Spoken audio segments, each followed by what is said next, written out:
are here in the woods with Panax trifolius. This is dwarf ginseng.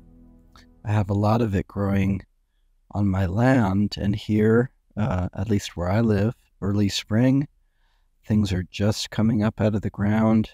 One of the first forest wildflowers to bloom. This is in the genus Panax.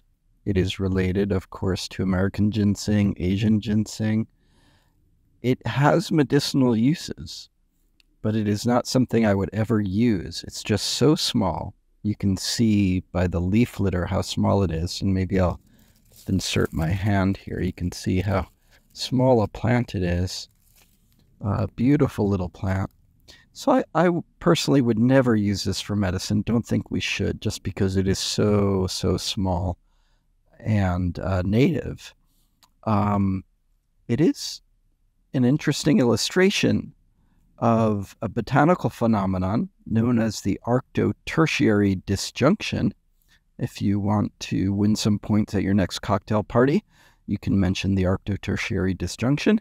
That is a strange but well-documented overlap and relationship between the native flora of Eastern Asia and the native flora of Eastern North America.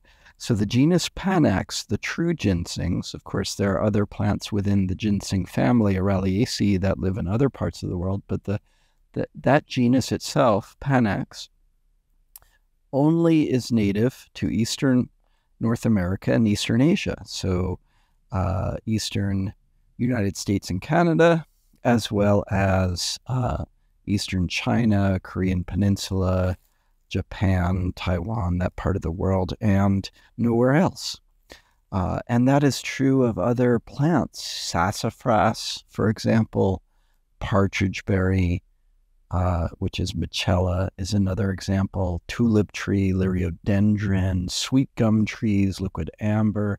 So very interesting. And it, to make a very long story very short, it has to do with the fact that in prehistoric times, we go back pre-20 million years ago, the world, from what we can glean from the fossil record, shared a much more common flora throughout at least the northern hemisphere.